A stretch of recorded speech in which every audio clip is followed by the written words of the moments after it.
আজি ହେଉଛି ମୋ ଜନ୍ମଦିନ। ମାମା କହିଲା ଆଜି ମୁଁ ତୋ ପାଇଁ ଓରିଓ ବିସ୍କୁଟରେ ଗୋଟେ କେକ୍ ବନେଇଦେବି। ଓରିଓ ବିସ୍କୁଟରେ ପୁଣି କେକ୍। ଆସନ୍ତୁ ଦେଖିବା କେମିତି ବନୁଛି ଓରିଓ ବିସ୍କୁଟରେ କେକ୍।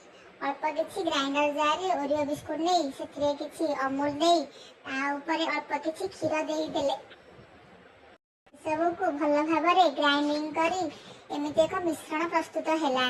ତାପରେ ସେ ମିଶ୍ରଣକୁ ମାମା ଭଲ ଭାବରେ ଘାଣ୍ଟିଲା ଯେମିତି ମିଶ୍ରଣଟି ବହୁତ ସ୍ମୁଥ ହେଇଯିବ।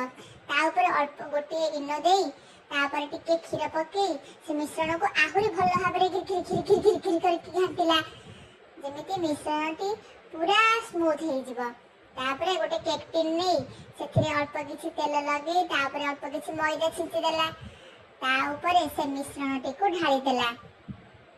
ସେ ମିଶ୍ରଣଟିକୁ ଢାଳି ସାରିଲା ପରେ ଏପଟେ ଗୋଟେ କରେଇରେ ଅଳ୍ପ କିଛି ଲୁଣ ଗରମ ହୋଇଥାଏ।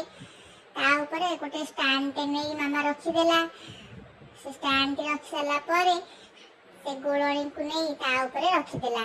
ତାପରେ ତା ଘୋଡ଼ଣୀ ଦେଇଦେଲା। ଅଧଘଣ୍ଟେ 45 ମିନିଟ୍ ପରେ ଦେଖିଲା ବେଳକୁ କେକ୍ଟି ବହୁତ ଭଲ ଭାବରେ ଫୁଲି ଯାଇଛି।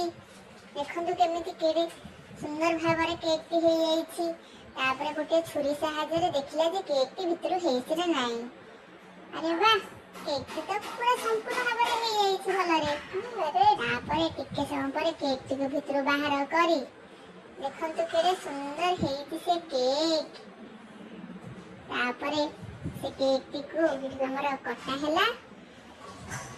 ତାପରେ ଟେଷ୍ଟି କେକ୍ ଖିଆ ହେଲା। ଯଦି ଏହି ଭିଡ଼ିଓଟି ଆପଣଙ୍କୁ ଭଲ ଲାଗିଥିବ ତାହେଲେ ମୋ ଚ୍ୟାନେଲକୁ ସବସ୍କ୍ରାଇବ୍ କରନ୍ତୁ ଏବଂ ଭିଡ଼ିଓଟିକୁ ଲାଇକ୍ ମଧ୍ୟ କରନ୍ତୁ। ରହୁଛି। ଜୟ ଜଗନ୍ନାଥ।